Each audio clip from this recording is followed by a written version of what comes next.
January 24th, 2018. The day's here, it's 6 a.m. and I'm getting ready. I can't help but think about 2001, September 11, the day I was supposed to come into the United States. For obvious reasons, my flight was cancelled. 5 days later, we finally get to fly.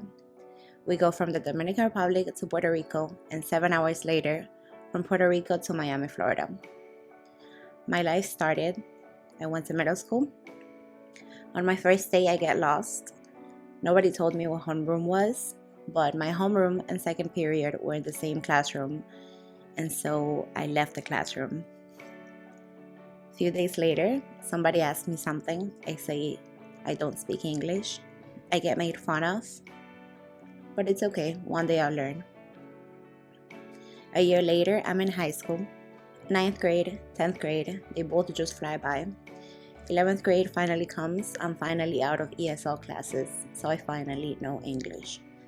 11th grade, 12th grade, these are the years when everybody's figuring out where to go to school, what to study, what to major in. I decide I want to be a writer.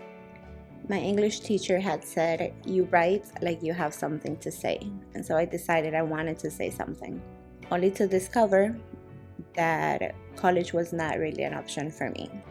You see, I was illegal. I didn't get to go to college. I didn't get to have the education that all of my classmates were going to get.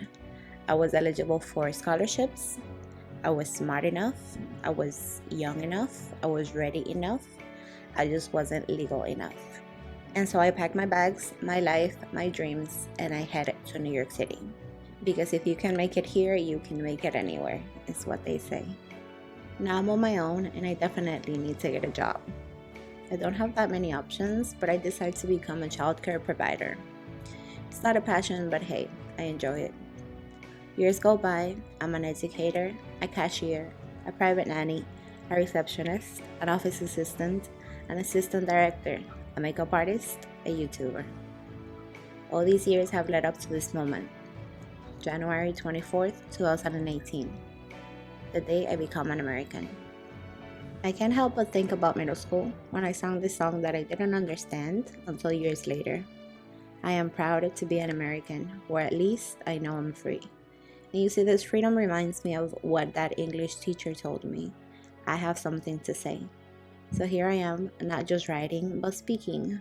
I will speak for those that live in fear to do so, for those that don't have the same freedom I have just acquired.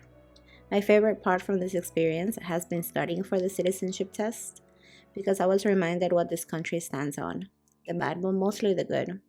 We have had amazing leaders who freed the slaves and fought for women's rights. And you know what I think? 1 4-year leadership cannot destroy all of that. It won't. So never forget your voice, never forget your rights, your freedom, and always speak, write, comment, tweet like you have something to say. Thanks for watching.